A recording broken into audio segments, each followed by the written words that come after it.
De nuevo ante una presentación de nuestro polifacético amigo Jesús Carasa. Como habéis visto en la parte superior, pues tiene una exposición de pintura bastante extensa. Y aquí lo que estamos es presentando no uno, sino dos libros. Entonces, en primer lugar me voy a referir brevemente, quiero darle a él tiempo porque es el que va a entrar en el detalle de los libros que está presentando ahora, pero sí quería decir algunas cosas brevemente. En primer lugar, la exposición de pintura. Habréis visto el número extraordinario de cuadros que hay, que son cuadros nuevos, o sea que no son cuadros que vuelva a traer una y otra vez, sino que los ha hecho en estos últimos tiempos. Yo diría como característica fundamental, como podéis apreciar, pues tiene un estilo propio muy definido, que en todos sus cuadros se puede apreciar. Tiene una técnica de manejo del óleo pues bastante depurada, derivada lógicamente pues de las horas que le ha dedicado a manejar el óleo, sin duda ninguna. Y luego pues es un perfeccionista, y esos cuadros que veis, pues si os fijáis veréis que están todos muy elaborados. O sea, no son cuadros que hayan salido de un pincel así con una rapidez y tal, sino cuadros pensados y rematados. Lo cual quiere decir que tienen muchísimo trabajo.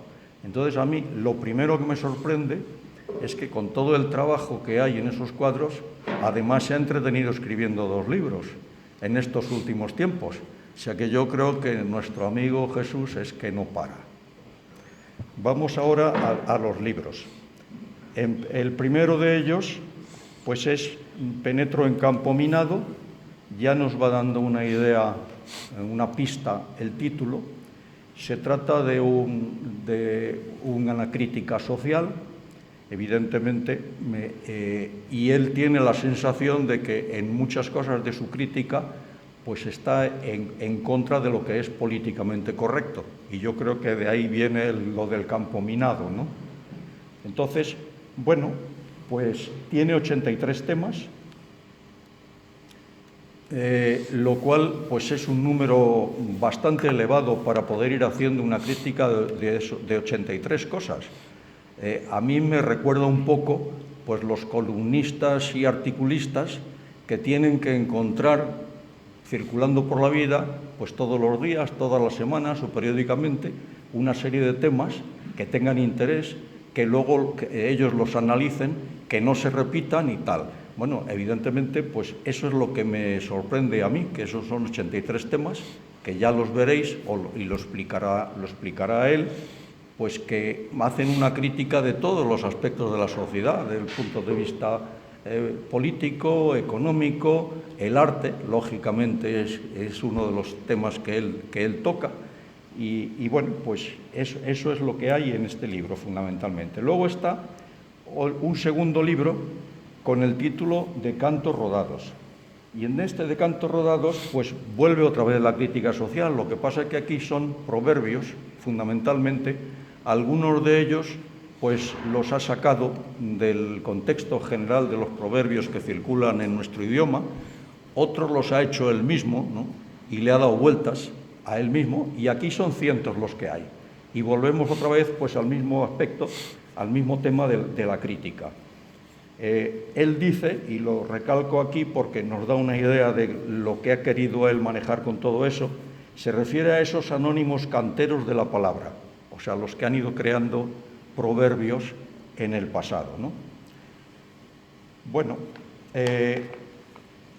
leyendo esto, se podría llegar a la conclusión de que es que no deja títere con cabeza. O sea, si está haciendo 83 temas y luego cientos de proverbios, todos de crítica, pues es lógico que saque uno la conclusión de que no deja títere con cabeza. Y aquí es donde quería yo decir algunas cosas. Quería, pues bueno, pues quizás juzgar desde mi propio punto de vista cuál es la base y cuál es la intención de todo esto, ¿no? En primer lugar, quisiera contar una anécdota que quizás algunos de los que estáis aquí pues os suene. allá por los años 80, y además como él ha estado también trabajando en la industria y específicamente en el campo nuclear, me ha parecido que es oportuno. En los años 80 se estaban construyendo una serie de centrales nucleares por el mundo adelante, y había una característica que tenían todos esos proyectos, y es que se retrasaban, todos se retrasaban. Pero había uno de ellos que es que se retrasaba más que los demás. Y entonces nosotros pues nos llamó la atención aquello. Nos pusimos en contacto con la dirección de ese proyecto y les ofrecimos hacer un análisis de la situación para identificar los problemas y proponerles soluciones. Y así lo hicimos. Entonces entregamos un informe. Semanas después, el director del proyecto, estoy hablando de un proyecto nuclear fuera de España, no quiero decir nombres, pero fuera de España. Entonces, unas semanas después, el director del proyecto pues vino a nuestras oficinas, vino a nuestro despacho, a mi despacho, se sentó conmigo y le dije, bueno, ¿qué te ha parecido el informe? Y me dio una contestación que me dejó un poco sorprendido. Dice, oye, algo habremos hecho bien. Y, hombre, seguro, habéis hecho bien muchas cosas, pero a nosotros nos habéis contratado para que os digamos cuáles son los problemas y podamos buscar soluciones.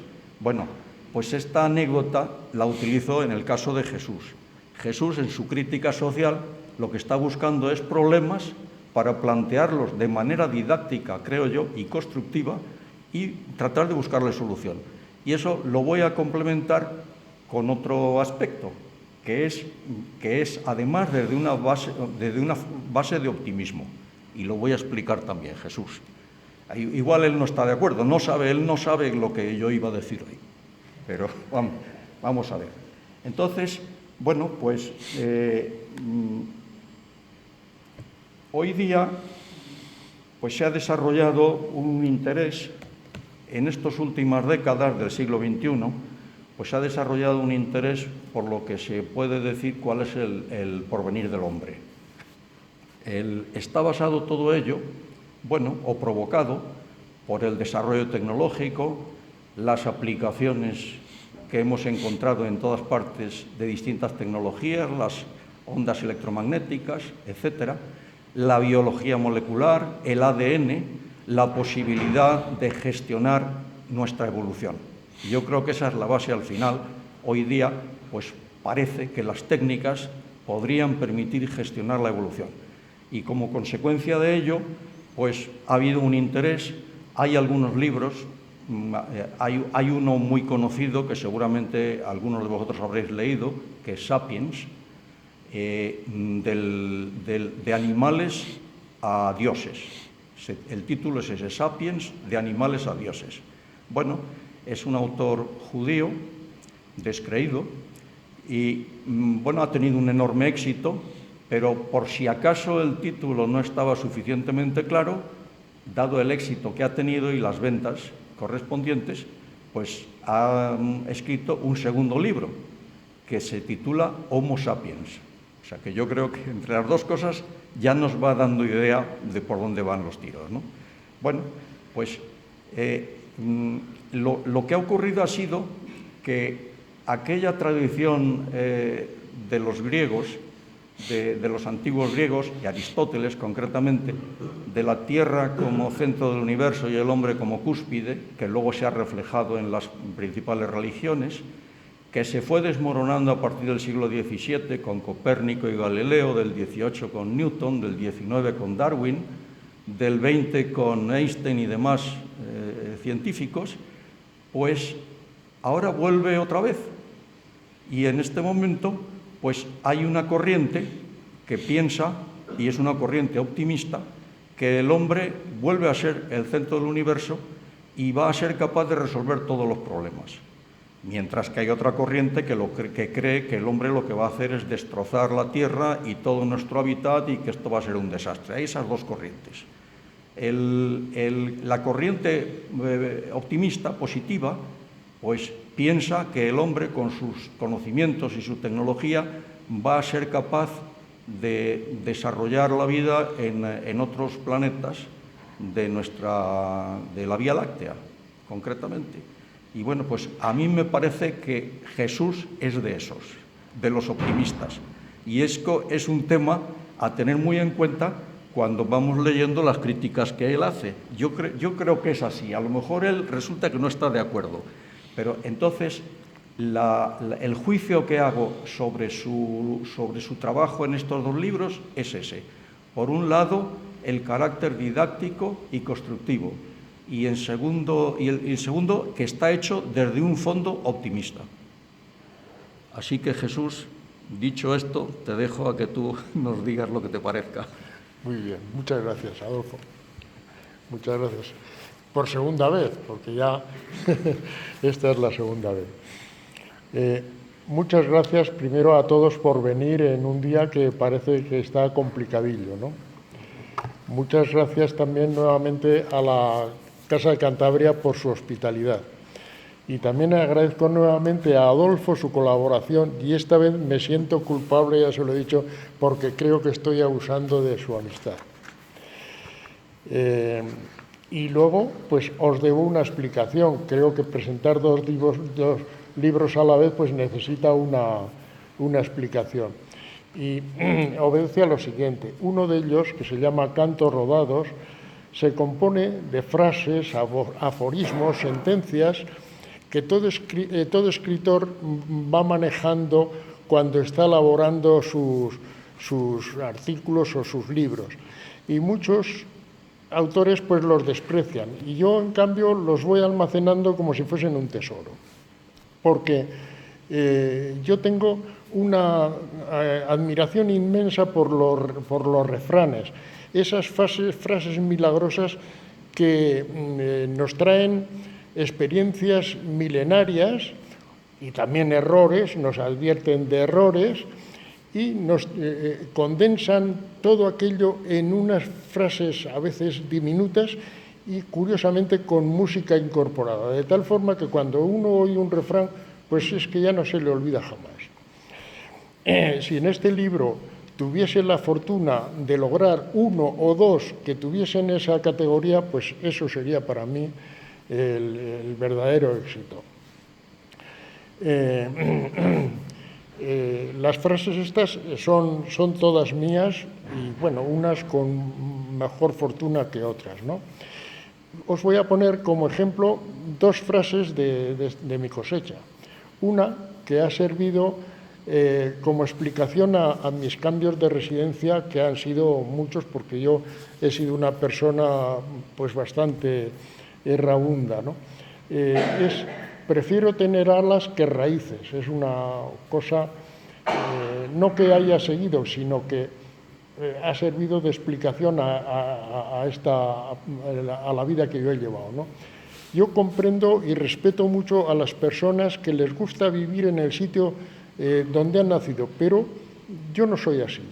Yo cuando he tenido ocasión, oportunidad de que trasladarme de un sitio a otro significara una mejora material o intelectual, no he tenido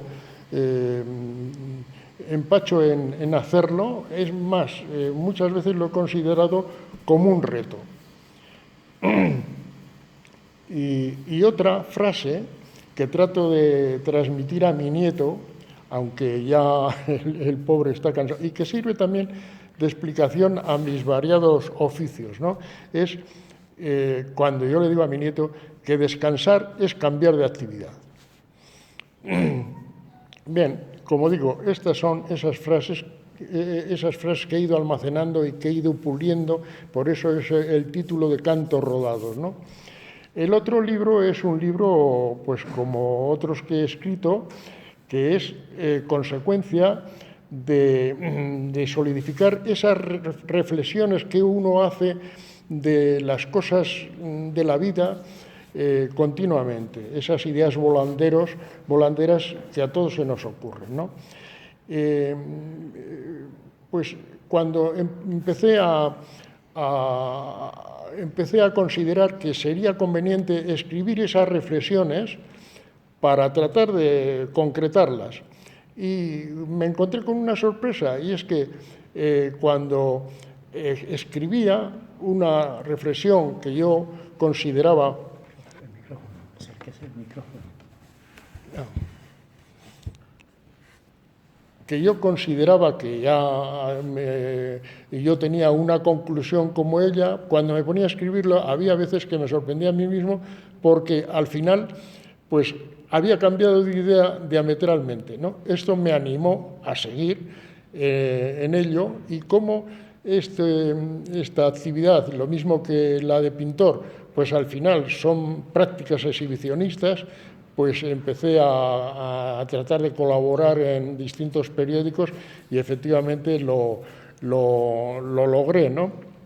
Y empecé a tomar la disciplina de concretar esas reflexiones con el tamaño de un artículo que efectivamente, incluso contando el número de palabras o el entorno en el número de palabras en que se me exigía para publicarlo, ¿no?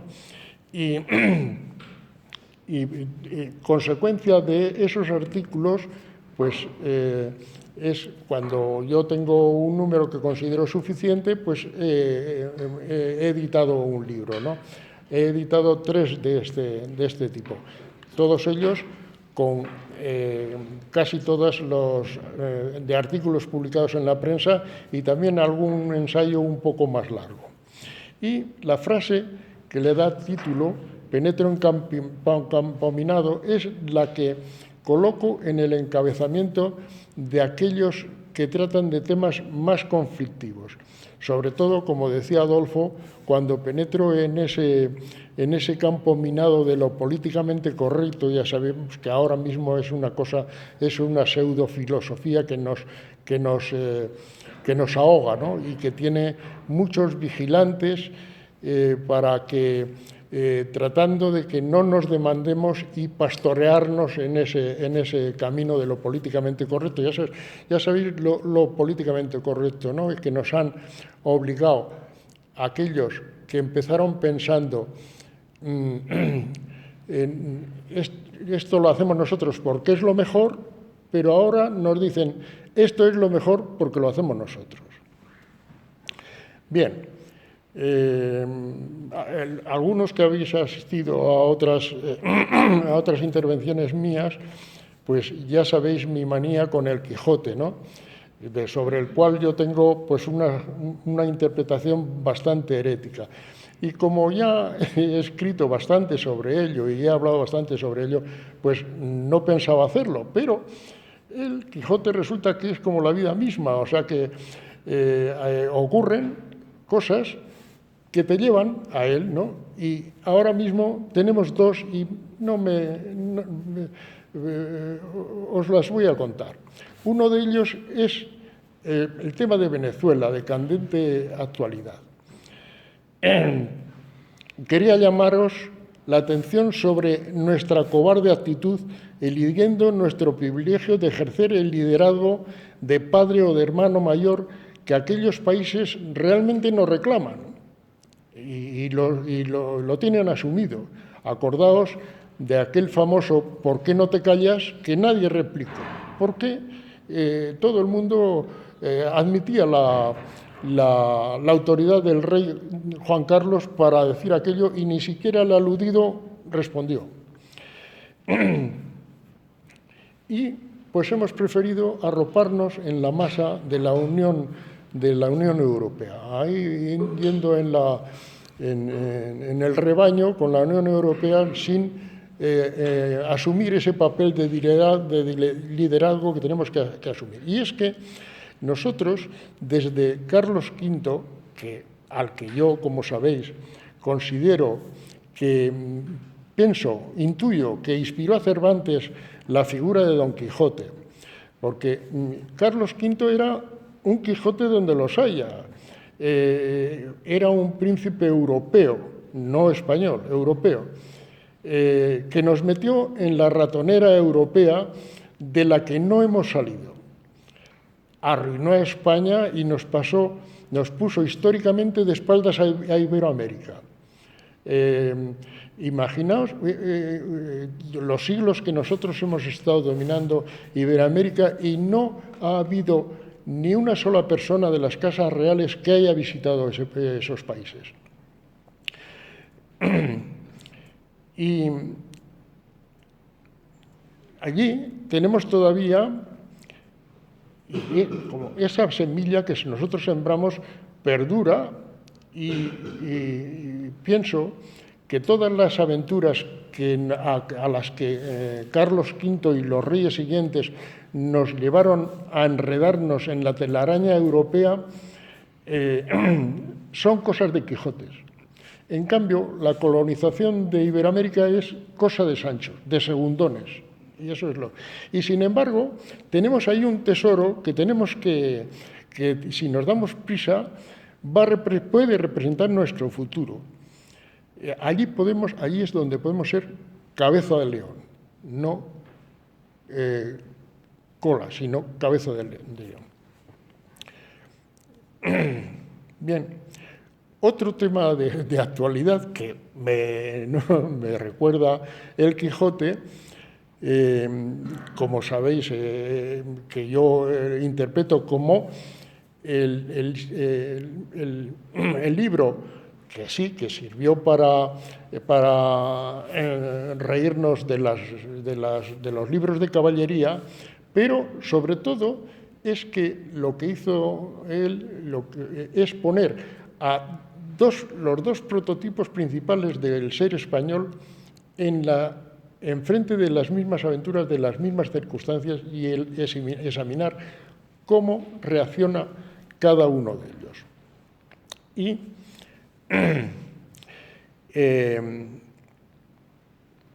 ahora, con el tema de los separatistas catalanes,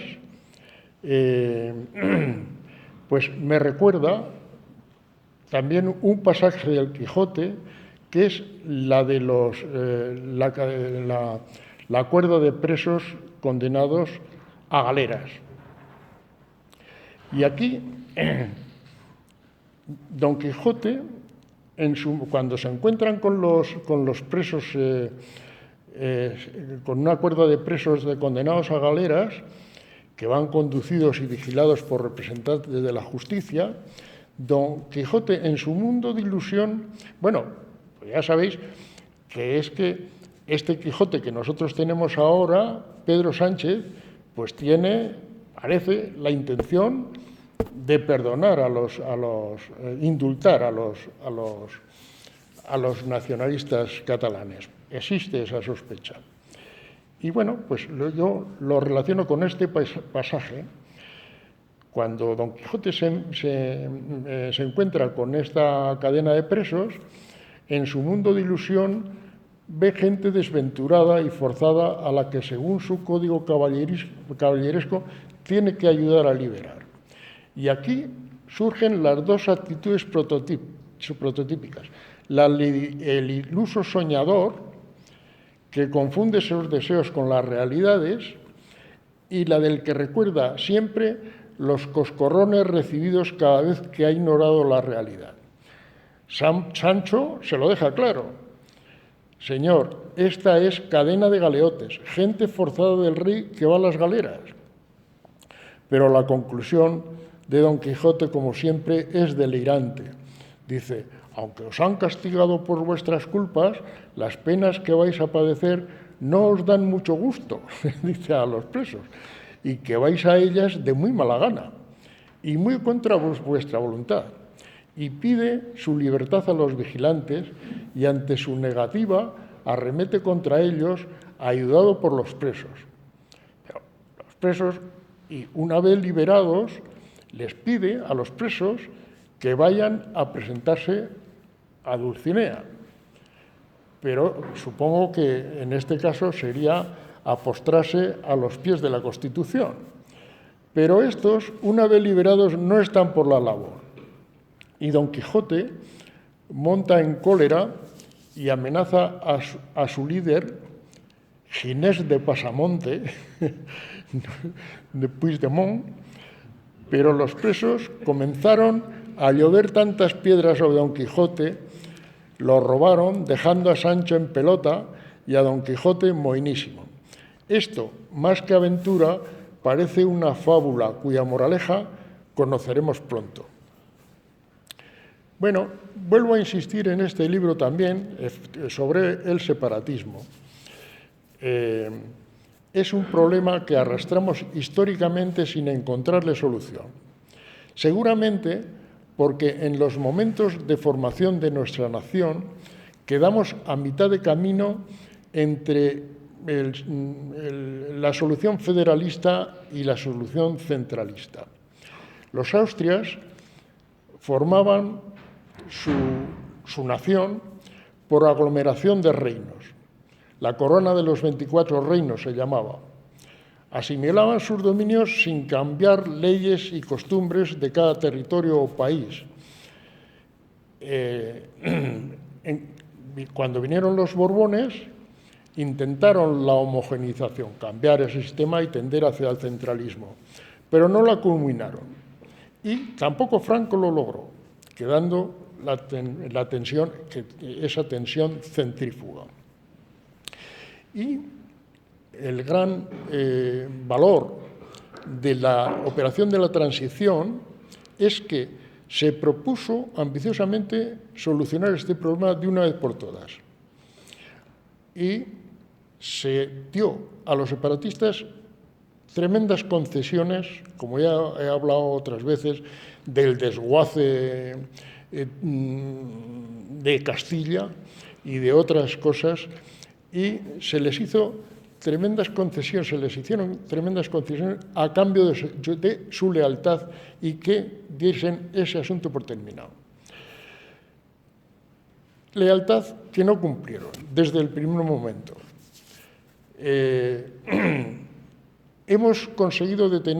Conseguimos detener la acción violenta en el País Vasco y estamos ahora tratando de detener las artimañas legales de Cataluña. Pero las espaldas siguen en alto. Es un problema que tenemos sin solucionar. Pero estamos en un momento crucial. ¿Cómo se soluciona? ¿Cómo se soluciona este problema? Pues estamos, como digo, en un momento crucial porque ahora lo que tenemos que hacer es darlo por solucionado, como con mucha se está haciendo, defendiendo con la ley el acuerdo alcanzado en la transición como punto final. Si se les hace concesiones ahora, la transición no habrá servido para nada, ni los muertos, ni la defensa de la ley, y será otra vez vuelta a empezar. Otra cosa que es un tema que a mí me inquieta mucho es el derrotismo. Yo no puedo precisar y por qué razones nuestra sociedad está enferma de derrotismo. Una gran parte de ella tiene asumida en lo histórico la leyenda negra, que nuestros enemigos emplearon como arma de guerra.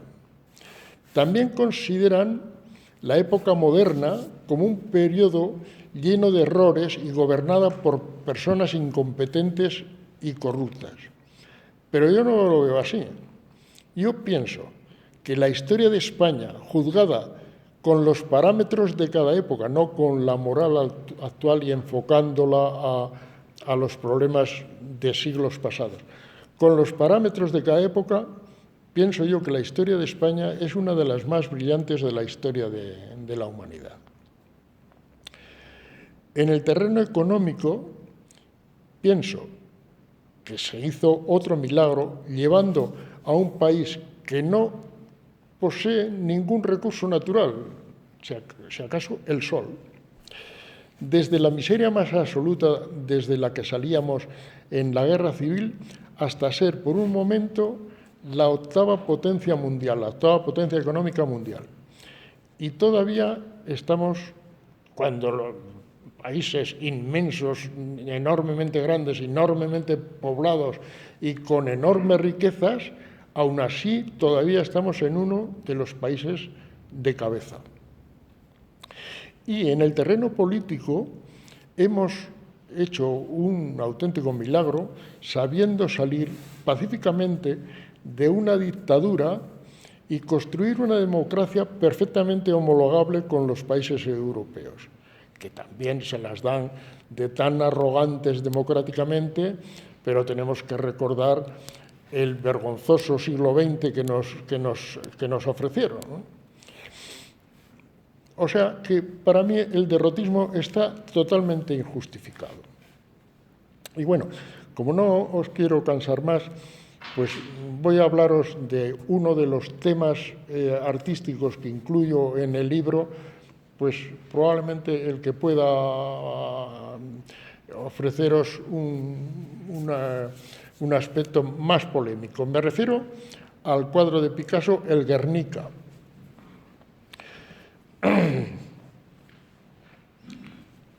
Yo he recordado en ese libro mis 3 encuentros con el Guernica. El primero fue en una visita al MoMA ya en los años 60, cuando yo empecé a pintar en el año 64, y achaqué entonces, a mí no, el cuadro no me produjo ninguna emoción, lo único que me apabulló fue su tamaño. Claro, yo ante un cuadro tan famoso y que a mí no me producía ninguna emoción, pues yo lo achacaba pues a mi incultura, que era total, porque en aquellos tiempos en España pues no habíamos llegado ni siquiera al impresionismo en pintura. El segundo encuentro fue cuando España recuperó el cuadro y lo situó en el Casón del Buen Retiro. Yo tenía ya una cierta culturilla, pues porque, en fin, después de vivir en Madrid ya se había galopado mucho y ya yo también había visitado muchos museos, exposiciones y tal. Pero, no obstante, sin producirme ninguna emoción. Y el tercer encuentro con el cuadro, el Guernica, fue en una visita ya cuando el cuadro estaba situado en el Reina Sofía, cuando lo vi otra vez, pero aprovechando que fui a ver una exposición de Dalí. Yo, naturalmente, respeto mucho a Picasso, aunque no sea uno de mis pintores favoritos, pero el cuadro que supuestamente debía producirme una emoción comparable al famoso 3 de mayo de Goya, pues seguía sin emocionarme. En cambio, pues en aquella exposición de Dalí había un cuadro infinitamente más pequeño que se llamaba, como él le gustaba titular a los cuadros, se llamaba Judías hervidas, premonición de la guerra civil. Era un cuadro, como digo, muchísimo más pequeño, pero a mí me emocionaba profundamente. Si lo conocéis, es un cuadro que verdaderamente pues, refleja el ambiente de una guerra civil, yo lo que pienso es que el Guernica pues, tiene esa fama, que es probablemente con la Gioconda el cuadro más famoso de toda la historia de la pintura. Creo que se ha convertido, o se ha logrado esa fama porque los movimientos reivindicativos de la izquierda lo han elegido como símbolo. O sea, el Guernica y el Che Guevara pues, son los símbolos que la izquierda ha elegido para representarles. Y, pues, ahora mismo es imposible separar la carga política de su calidad artística. Así que lo dejaremos para dentro de 100 años y entonces hablaremos. Y no quiero ya cansaros más y muchas gracias.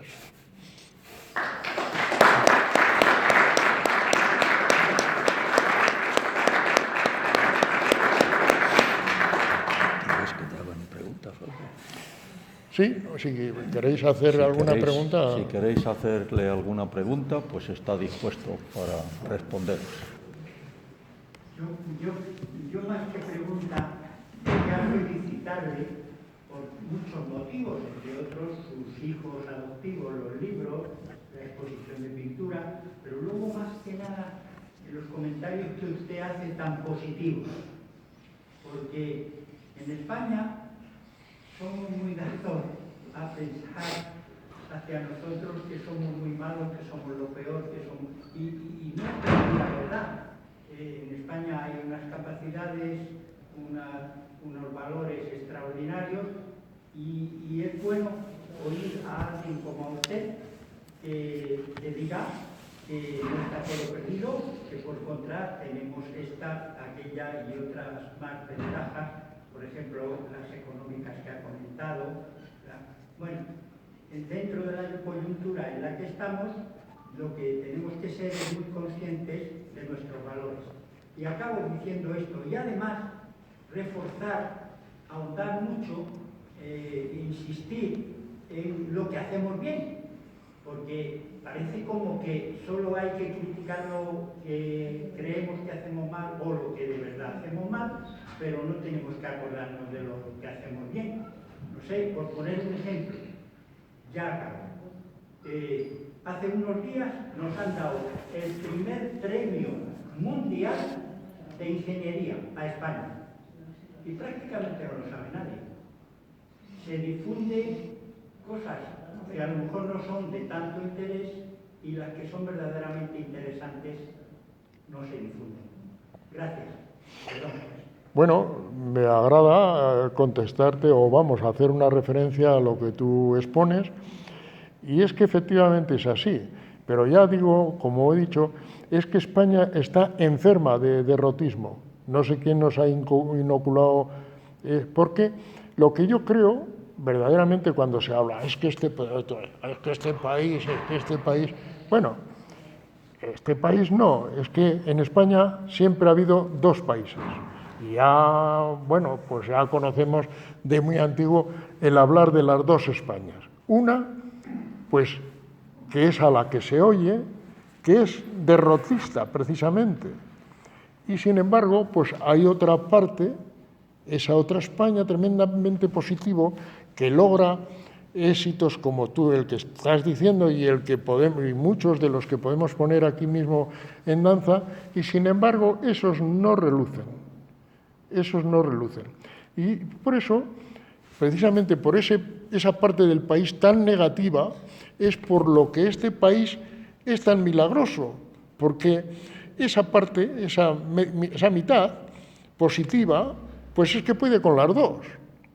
Y es que hace el milagro como si yo ahora me levantase con mi silla estando sentado.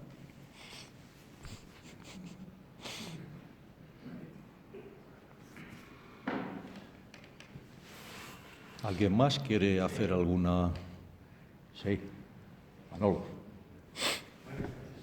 Oye, y te refiero a tu percepción de Guernica. Yo, personalmente, cuando lo he visto, las actividades que siempre he tenido la sensación que he tenido la sensación pues, de expresiones de terror, de ira, de violencia. O sea, el cuadro está lleno de matices distintos que todos convergen en lo mismo, en la razón. Y eso te apodera de una manera brutal, te apodera. A mí personalmente me parece que me lleva al sitio de una manera que difícilmente podría hacerlo otra cosa. Entonces, como tú has dicho antes, en tus años mozos, viste los cuadros y dijiste, pues no me hace nada. Y si no me dicen nada, es que estoy equivocado, porque no sé nada. Pues yo me veo la misma tesitura porque no soy ningún experto, y entonces por eso te preguntaba un poco, ¿nada de eso a ti te llega a la cabeza mirando de Guernica? Todas esas sensaciones de miedo, de ira, ¿no te llega nada? No, a mí no me produce eso, de verdad. Y no me produce eso. Y mira, tú sabes que Picasso pintó ese cuadro como el cartel de aquella Feria Internacional de Arte, no me acuerdo tal, durante la Guerra Civil, ¿no? Y bueno, pues efectivamente era como un póster, ¿eh? Él lo pintó como un póster. Y parece que no le daba él mismo la importancia que luego tenía, porque lo dejó viajar el Guernica hasta que verdaderamente él lo depositó en el MoMA, pues hizo 1000 viajes. Imagínate cómo un cuadro de esas dimensiones puede viajar. Pues viajaba como el toldo de un camión, hasta ese punto le faltó él mismo al respeto a su cuadro, o sea que no debería de tener mucha fe en él, ¿no? Hasta que, como digo, pues cuando la izquierda empezó a aportar fama y tomarlo como símbolo, pues él mismo creo yo que se sorprendió y dijo, bueno, pues vamos a... y lo recluyó en el MoMA, y desde entonces pues no ha viajado más que cuando ya lo recuperamos a España, ¿no? Pero, y el cuadro está tremendamente deteriorado por eso, porque se le maltrató. No es un cuadro que él valoró mucho, ni, bueno, en pesetas sí, en pesetas lo valoró mucho. Ahora, como cuidarlo, no lo cuido. Y, bueno, también, o sea, por supuesto que hay que dejar totalmente claro que lo que yo digo es una opinión personalísima y que respeto, como no, pues las opiniones que tenga todo el mundo, ¿eh? Pero, no sé, yo puedo percibir la emoción de un cuadro, como digo, del cuadro de Dalí, y como puedes percibir el de los fusilamientos del 3 de mayo, que eso te da una idea pavorosa de lo que había allí. Sin embargo, no, a mí el Guernica me deja totalmente frío. Debe ser un defecto mío, ¿eh? ¿Te puedo hacer una confesión? Cuando vino Guernica aquí a Madrid, tú sabes que yo soy cristalero de toda la vida. ¿Qué eres? Que soy cristalero de toda la vida. Tú me conociste en la fábrica de vidrio. Sí, señor. Nos pidieron que hiciéramos un vidrio a prueba de todo, para que el Guernica estuviese bien, y tuve la suerte de ser yo el que lo hice y el que lo instaló. Y me pasó como a ti. Y yo cuando puse aquello dije, bueno, pues tampoco es para tanto, ¿no? Así que estoy de acuerdo contigo, lo siento. Bueno, esto confirma una cosa muy importante en el arte pictórico, y es que dos personas ven cosas completamente diferentes y tienen opiniones sobre lo que están viendo, siendo lo mismo, completamente diferentes. Para mí es una gran virtud, porque somos heterogéneos y vemos la cosa desde distintos puntos de vista. Si todos lo viéramos igual, entonces no tendría gracia. Sí. Bueno, sobre lo que tú dices, lo que vemos en los cuadros, efectivamente, yo he escrito mucho contra lo que llamamos ahora el arte contemporáneo, con arrogancia se llama arte contemporáneo y arte actual, cuando el arte ha sido siempre contemporáneo y actual, para los que eran contemporáneos y actuales cuando lo contemplaban. Y el defecto, a mi juicio, que tiene el arte, este arte contemporáneo actual, es que hace la carga más sobre el mensaje que quiere transmitir que sobre el sentimiento. Entonces, pues hasta tal punto que se necesita que nos lo expliquen. El pintor ha querido decir, es lo que se suele decir ahora, el pintor quiere decir, nos da un mensaje de tal. Bueno, pues los pintores hasta ahora no pretendían eso, y cuando se les decía, no, pero es que en el cuadro dice, no, yo no he querido decir nada, siempre era la misma contestación de los pintores. Yo lo que trato es de transmitir emociones artísticas. Entonces, cuando uno se sitúa delante de un cuadro, no se trata de lo que tú entiendes ahí delante del cuadro, sino de lo que tú sientes. Ese es el. Por eso, cuando hablábamos del Guernica, yo he recalcado continuamente, a mí no me emociona. O sea, si lo voy a juzgar técnicamente, todavía podríamos andar peor, ¿eh?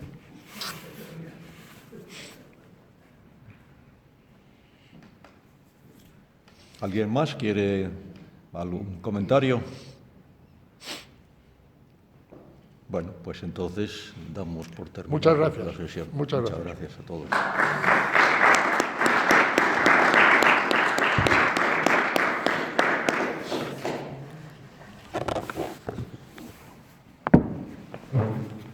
Muchas gracias.